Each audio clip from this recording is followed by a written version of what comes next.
Usapan naman natin yung sa mga pinaslang. Para sa mga maagang nabawian ng buhay at sa pagpatak ng mga luha. Para sa kanya, masagana ang pamumuno sa dami pa namang naging pataba sa lupa. May mga batang inosenteng nadamay, teacher ka. May nawalan ng anak, kapatid at pamangkin. Loyalty mo wala sa bayan, putang ina mo si Plaridel ka pa man din.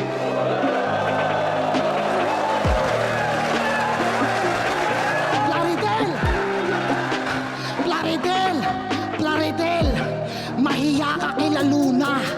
Hanggang ngayon, ikay birheng naniniwala sa pag-ibig ng isang puta. Sumusunod ng walang tanong kung susumahin ay alipin na to. Nakasuporta sa mga taong dahilan kung ba't sa sariling bayan ay para pa rin bilanggo. Na para sila makalanghap na sariwang hangin, tayo ang naghihingalo. Nakayukuna ako sa sobrang papalantingin ko sa'yo.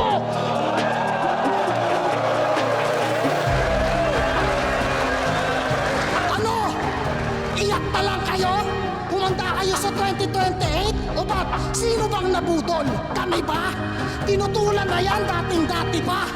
Putang ina mga propagandang meaningless. At oo, tangina mo nang gagaling to sa dating kapwa mo DDS.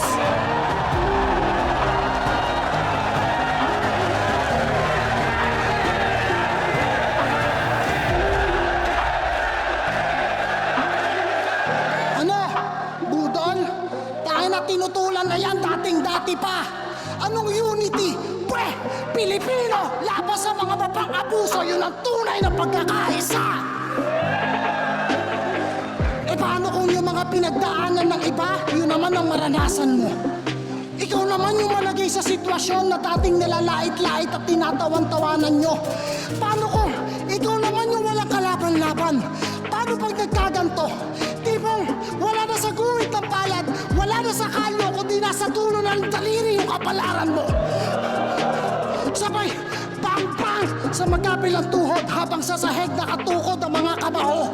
Parang idolo mo, sisiguraduhin kong hindi ka na makakatakbo. Wala akong pake kahit marami saksi o sa harapan pa ng lente. Ikaw naman na magmakaawa. Tama na po, tama na po. Tangina mo, may basbas to ng presidente. Bang!